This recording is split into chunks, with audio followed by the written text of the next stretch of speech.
Varicose veins కి సరైన చికిత్స కోసం సంప్రదించండి ఎవిస్ హాస్పిటల్. నమస్తే రమ్ గారు. నమస్తే జయ. ఏదైనా సరదా కథ చెప్తారు? చిన్న కథ చెప్పన. ఒక ఊళ్ళో ఒక భూస్వామి ఉన్నట్టు. ఆయనకి ఇల్లు, వాకిలి, తోట, మేడ, దొడ్డి, వాకిలి, పొలము, పుట్ర, చెరువు, చేట ఎన్నున్నాయో కనుచూపు మేర వరకు అయిందే. అసలు ఇల్లు మహాలక్ష్మి వైభవంతో తొలతూగుతూ ఉండేది. ఆయనకు ఒక్కటే లోటు, భార్య చనిపోయింది ఆయనకి. అయ్యో పాపం, పెళ్లి చేసుకోవాలని ఉండేది. ఏమడుగుతానులే, ఎవరిని అడిగితే ఏమంటారో లేని ఊరుకున్నాడు. ఈయనకి పొరుగున ఒక పేద రైతు ఒక ఆయన ఉన్నాడు. ఆయనకి మంచి చక్కటి గజ్జల గుర్రం లాంటి పిల్ల కొత్తుంది. దానికి 16 ఏళ్ళో 17 ఏళ్ళో ఉంటాయి. చిన్నప్పుడెప్పుడు అంత శ్రద్ధగా చూడలేదు ఆయన. అయితే ఏమైంది, ఒకనాడు తన పొలం పక్క నుంచి వస్తుంటే ఆ పక్కనున్న పొలం ఈ పేద రైతుది. 1 ఎకరం బాతకో ఎంతో ఉంది. ఆ పిల్ల అక్కడ చేలో నిలబడి ఏదో చేస్తుంటే ఆ పిల్లని చూసారు, ఆయనకు ఉత్సాహం వచ్చింది. అమ్మాయి, నువ్వు ఫలానా వాడి కూతురు కాదు అన్నాడు. అవునండి, నేను వాళ్ళ అమ్మాయినే అంతే. ఎన్నో ఏడే నీకు అన్నాడు. 16 ఏళ్ళు 17 వచ్చిందండి. అలాగా, నేను పెళ్ళాడదాం అనుకుంటున్నానే అన్నట్టు. అనేసరికి ఈ ముసలి నక్కకి పెళ్ళి ఒకటి తక్కువైంది. మంచిదండి, అలాగే అంది. అయితే ఏమన్నాడు, ఎవరినో ఎందుకు, నిన్నే చేసుకుంటానే అన్నాడు. ఆ తేరగా కూర్చున్నారు ఏంటండి ఇక్కడ అంది పిల్ల. నిన్నే చేసుకుంటానంటే ఏదో సరదాకి, ఎవరిది, నేనేం సిద్ధంగా లేనంటే తేరగా ఉన్నావని, నేనే తేరగా ఉన్నాను నీకు అన్నది. అనేసరికల్లా ఈయన, అట్లా కాదు, మా ఇంట్లో 7 వారాల నగలున్నాయి, మరి మా పెద్ద భార్యది వడ్డాణం ఉంది, వంకి ఉంది, 2 వంకీలు, కిరీటం ఒకటే తక్కువ, అన్నీ ఉన్నాయి, అవన్నీ నీకే ఇస్తా, పెళ్లి చేసుకోనన్ను అన్నాడు. వెళ్ళేది గిల్లేదు, వెళ్ళండి, పెద్దాళ్ళు మీకు పని పట్టలేదు, వేళకోళ్ళలాడతారా, వెళ్ళండి అంది. అనేసిన ఆయనకి తగ్గల. ఏమనుకున్నాడు, పిల్లని అడగకూడదు, వీళ్ళ నాన్న అడుగుదామని మర్నాడు ఏం చేశాడు, ఆ పక్కనున్న రైతుని, ఏమో సత్యం ఇలారా అని పిలిచి, పిల్ల పెళ్లి సంబంధాలు చూస్తున్నావా అని అడిగాడు. అడిగితే, లేదండి ఇంకా అంతే, ఎక్కడండి శక్తి అంటే, నువ్వేమీ ఆలోచించద్దు, 1 రూపాయి నువ్వు పెట్టద్దు, నీ పిల్లని నాకు ఇచ్చి పెళ్లి చేయి అనగానే తెల్లపోయాడు. మెరక మీద ఉన్న 10 ఎకరాలు రాసిస్తా నీకు, పిల్లని నాకు ఇచ్చే, పొలం నువ్వు చేసుకో హాయిగా. తర్వాత ఇంకో చిన్న పిల్లాడు ఉన్నాడు, ఒక 8 ఏళ్ళవాడు. పిల్లాడికి ఉంటుంది, నీకేం భయం లేదు, నేను నీ అండలో ఉంటా, నీకు అండగా ఉంటా, పిల్లని నాకు ఇచ్చి పెళ్లి చేయమన్నాడు. ఈయనకి ఆశ పుట్టింది. ఆ కాలంలో ఓ 50 ఏళ్ల వాళ్ళకి 16 ఏళ్ల వాళ్ళని ఇవ్వడం పెద్ద విశేషమేం కాదు, అని జరిగేవట్ల. ఇంటికి వచ్చి కూతుర్ని ఒప్పించబోయాడు. ససేమిరా అంది పిల్ల, నిలువు ఎత్తు ధనం పోసినా వాడిని నేను చేసుకోను, ఆ ముసలాయన్ని ఏమైనా సరే అనేసరికి, ఇప్పుడు పొలం ఇస్తానన్నాడు, పుట్టిస్తానన్నాడని ఏం చెప్పినా అది విందే. ఇక ఒప్పించలేకపోయాడు. సరే, ఆయన మళ్ళీ అడిగాడు, ఏమంటావు అంటే 4 రోజులు ఆగండి, అదే ఒప్పుకుంటుంది అన్నాడు. 4 అయింది, 40 అయింది అవటల్లా. సరే, ఒకనాడు గట్టిగా అడిగాడు, ఏంటో అలాగే గెంటేస్తున్నావు రోజులు, ఏదో ఒక మాట చెప్పాలి నువ్వు అంటే, సరేలేండి, ఒక్కొక్కేం చేస్తుంది, పంపించేస్తాలేండి మీ ఇంటికి అన్నాడు. అని మీరు పెళ్ళి ఏర్పాట్లు చేసుకోండి అని చెప్పాడు. ఈయనేం చేశాడు, చుట్టాలు పక్కాలు 50 ఏళ్ల భూస్వామి గారు అందరికీ చెప్పాడు, నేను మళ్ళీ పెళ్ళాడిపోతున్నాను, చక్కని చుక్క అని చెప్పాడు. చెప్పి అందరికి పెళ్ళి ఏర్పాట్లు చేసుకున్నారు. మొత్తం పెళ్లి దగ్గరకు వచ్చేసింది. ఈ పిల్ల దీనిదారిని దానికేం తెలుసు, అదే కదా. అయితే ఏమైంది, పెళ్లి రోజు పొద్దునే ఆయన తన ఉన్న పాలేళ్లలో ఒక మంచి మెరిక లాంటి వాడిని ఒకటి పిలిచి, ఒరేయ్, మన పక్కన రైతు ఉన్నాడు కదా, బక్క రైతు, వాడి ఇంటికి వెళ్ళి, వాళ్ళు దొరగారు మీరేదో పంపిస్తామన్నారు కదా, దొరగారింటికి పంపించమని అడుగు, పంపిస్తాడు, వెంబడబెట్టి తీసుకురా అని చెప్పాడు. చెప్పంగానే కుర్రాడు చకచక వెళ్ళాడు. వెళ్ళి రైతు గారి ఇంటికి, ఏమండే సత్యం గారు, మా దొరగారు పెళ్ళండి, మీరేదో పంపిస్తానన్నారట అనేసరికి ఈయన, సరే ఏం చేద్దామని వాళ్ళ ఇంటికి అవతలగా ఒక బీడు ఉంది. ఆ బీట్లో పిల్ల ఏదో పని చేసుకుంటుంది. ఏం చేస్తుంది, ఒడ్లో ఎరటమో ఏదో చేసుకుంటుంది. ఆ బీట్లో ఉంది, వెంబడబెట్టు తీసుకెళ్ళమని చెప్పాడు. కుర్రాడు ఏం చేశాడు, బీట్లోకి వెళ్ళాడు.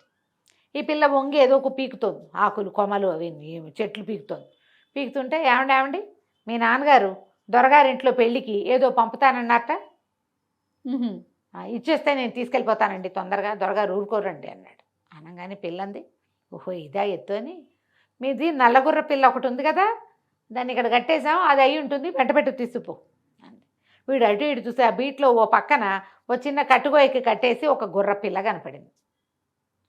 పెళ్ళికి గుర్రపిల్లతో ఏం చేసుకుంటాడు ఈయన అని వీడు ఆశ్చర్యపోయి ఆ గుర్రపిల్లనే ఎక్కి స్పారీ చేసుకుంటూ రయ్యమని వెళ్ళిపోయాడు దొరగారింటికి. భూస్వామి గారు వాకిట్లో దాన్ని కట్టేసి లోపలికి వెళ్ళి, అయ్యగారు తీసుకొచ్చానండి అన్నాడు. ఎదిరా అన్నాడు అయ్యగారు. వాకిట్లో నిలబెట్టానండి అన్నాడు. అయ్యోయ్యో వాకిట్లో నిలబెట్టమేంట్రా, మేడ మీద తీసుకెళ్ళు అనగానే, మేడ మీద అండి, నా వల్ల అవుతుందండి అన్నాడు. ఎందుకు కాదురా, పిల్ల ఈయనేమనుకున్నాడు, పిల్ల ఏదో మారం చేస్తోంది రావడానికి అనుకుని 2-3 సాయం పట్టించు, పైకి తీసుకెళ్ళి అనగానే వీడు సరే అని మళ్ళీ బయటికి వెళ్ళి ఓ 2 పనివాళ్ళని కేకేసి, ఒరే నేను మెడపుచ్చుకు లాగుతా, మీరు వెనకాల చోచో అనండి, చిన్న దెబ్బ వేయండి, ఎలాగో ఒకలాగా దీని కాలు ఒక్కో కాలు ఎత్తిపెట్టైనా సరే మనం మేడకిచ్చాల్సిందేరా దొరగారు ఆజ్ఞ అన్నాడు. ఎవరి దారిన వాళ్ళు పెళ్లి పనులలో ఉన్నారు. పెళ్ళి ఇంటికి పెడగా ఉన్న హాల్లో పెద్ద సావిట్లో పెళ్ళి. 3 కుర్రాళ్ళు కలిసి దాని నయాన భయాన బతిలాడి బామాలి మేడెక్కిచ్చారు. మేడ మీద కట్టేశాడు. మరి కట్టేయద్దు గుర్రాన్ని, కిందకు వచ్చాడు. అయ్యగారు చచ్చిపోయానండి మేడెక్కించడానికి, మేడెక్కిచ్చేసి వచ్చా, ఇప్పుడు ఏం చేయమంటారు అన్నాడు. ఆయన అన్నాడు, ఒరే చస్తే చచ్చావులేరా, నీ కష్టం ఉంచుకోను నేను, నువ్వు పడిన కష్టానికి ప్రతిఫలం తప్పకుండా పెళ్ళయ్యాక చూపిస్తా. నువ్వు ఇంకా ఇప్పుడు ఏం చేస్తావంటే మన పేరెంట్ వాళ్ళందరినీ పిలిచి వాళ్ళందరినీ పైకి తీసుకెళ్ళి చక్కగా పెళ్లి కూతురుగా అలంకరించండి అన్నాడు. ఎవరినండి అన్నాడు. నువ్వు తీసుకొచ్చావు కదరా దాన్నే అన్నాడు ఈయన. అనగానే వీడికి అర్థం కాలేదు, గుర్రాన్ని అలంకరించమంటాడు. సరే ఈయన సరదా ఏమిటో, అలాగేనండి అన్నాడు. అక్కడి నుంచి పందిట్లోకి వెళ్ళాడు. ఒక 3-4 పేరెంట్ వాళ్ళని పిలిచాడు. శివరమ్మ గారు సీతమ్మ గారు రండి అలంకరించమన్నారు అయ్యగారు అని చెప్పి, చీర అది ఆయన చెప్పాడు, నగా నాణ్యం దిగేసి చీర అది కట్టి తలకాయ దువ్వి పువ్వులు పెట్టి మెళ్ళలో పువ్వులు దండేసి తాళిబొట్టు కూడా చేత్తో పుచ్చుకురమ్మను అన్నాడు. సరే పైకి వీళ్ళందరినీ ముత్తైదులను తీసుకెళ్ళాడు. వాళ్ళంతా గుర్రాన్ని మొహానికి కాస్త పౌడర్ రాసి కళ్యాణ తిలకం దిద్దారు. ఓ చీర దాని మీద కప్పారు, ఓ దండని దాని చెవుల మీద నుంచి ఇలా ఉంటాయి చెవులు, ఇటు నుంచి ఇటు ఓ దండేశారు. నెక్స్ట్ ఏమిటంటే తాళిబొట్టు మెళ్ళో దండ, ఓ దండ ఒక పళ్ళెల్లో పెట్టుకున్నారు. తాళిబొట్టు కూడా ఉంది మేడ మీద అల్మర్లో. బంగారపు వస్తువులు అలంకరించారుగా, నెక్లెస్లు పెట్టగలిగినని పెట్టారు. దానికి ఎన్ని పెట్టగలరు, కొన్ని పెట్టగలరు. అది ఇంత దాని మెడ ఇంత పొడుగుంటుంది. పట్టిన అలంకారాలు దానికి అలంకరించారు. 2 చీరలు కప్పారు. కిందకు వచ్చాడు. అలంకరించామండి అన్నాడు. ఇంకేమిటి ఆలస్యం, తీసుకురా అన్నాడు ఆయన. తీసుకురా అనగానే మేడ మీద నుంచి మెట్ల మీద టకా టకా టకా చప్పుడైంది. వెళ్ళేటప్పుడు కష్టమైంది, వచ్చేటప్పుడు కష్టం కాదు, ఈజీ కదా, ఈజీ కదా, దిగడం ఈజీ. టకటకలాడుతూ దిగింది. పెళ్లి కూతురు పందిట్లోకి తీసుకొచ్చారు. పందిట్లోకే ఆయన నిర్ఘాతపోయాడు. వచ్చిన వాళ్ళంతా గెల్లమని నవ్వారు. మామూలు గోళ్ళు మనలేదు. వాళ్ళు చక్కగా అలంకారం చేసి బొట్టు పెట్టబడి ఉన్న చక్కని నల్లగుర్ర పిల్లని చూశాడు ఆయన. ఇదేమిట్రా అన్నాడు. మీరు తెమ్మన్నారు కదండి అని. ఆయన ఏం మాట్లాడలేకపోయాడు. అందరూ నవ్వారు. గుర్రపిల్లని పెళ్లి చేసుకుంటున్నావా అన్నారు కొంతమంది. ఇప్పుడు ఏం చెప్పాలో తెలియలా. ఈ గుర్రపిల్ల వాళ్ళది కాదు, ఈయందే. పైగా ఈయన ఏం చేశాడు, నేను ఇంతకాలానికి పెళ్లి చేసుకుంటున్నానని ప్రచారం చేశాడు. గుర్రాన్నే పెళ్లి చేసుకుంటున్నాడేమోనని కొంతమంది అంటున్నారు. ఇదో శాస్త్రం ప్రకారం అయ్యి ఉంటుంది అని కొంతమంది. దగ్గర వాళ్ళు వీడికి ఇదేం పోయే కాలం, గుర్రాలను అలంకరించి తెచ్చుకున్నాడు, చదవేస్తే ఉన్నమతి పోయింది, డబ్బులు ఎక్కువ వేసరికలు ఇలాంటి వేషాలు వస్తాయని ఇంకొంతమంది నవ్వుకున్నారు. ఏం చెయ్యాలో తెలియలే. ఆ గుర్రం జనాలందరినీ చూసరికి కంగారు పడి కథం తొక్కటం మొదలుపెట్టింది. ఒరే దీన్ని బయట కట్టారా నాయన అని దాన్ని బయటికి పంపించి వచ్చిన వాళ్ళందరికీ భోజనాలు పెట్టి పెళ్లి మాట ఎత్తకుండా నోరు మూసుకుని ఊరుకున్నాడు. ఇంకా పిల్ల ఆయన కనపడ్డప్పుడల్లా మొహం తిప్పుకునేది. ఏం చేస్తారు, 10 ఎకరాలు లేదు, 25 ఎకరాలు లేదు, ఏం చేసినా పెళ్ళిళ్ళు అవ్వవు కథ కంచికి మనం ఇంటికి రాసి ఉండాలి అంతే. ఇప్పుడు ఈ గుర్ర పిల్లని అలంకరించటాలు ఇవన్నీ సరదాగా హేళనగా ఉన్నా కూడా, అవును, నిజ జీవితంలో కూడా ఇలా బలంత పెళ్లిళ్ళు చేసుకునే వాళ్ళు లేరు. ఇప్పటికంటే ఇది వరకు ఎక్కువ ఉండేవాళ్ళు జయ. అవునంట. ఇది వరకు బాగా బలవంతం చేసేవాళ్ళు పెళ్లిళ్ళకి. చచ్చినట్టంటే వేరే దారి లేక ఆడపిల్లలు తండ్రులు కూడా వాళ్ళకున్న అప్పులకో లేకపోతే కష్టాలకో తలొగ్గేవాళ్ళు, పాపం తలొగ్గేవాళ్ళు, ఆస్తిపాస్తులకి ఆశపడేవాళ్ళు, పిల్లలకి కన్నెచెర విడిపించట్లేదని చుట్టాలు పక్కాలు పొడి చేసేవాళ్ళు.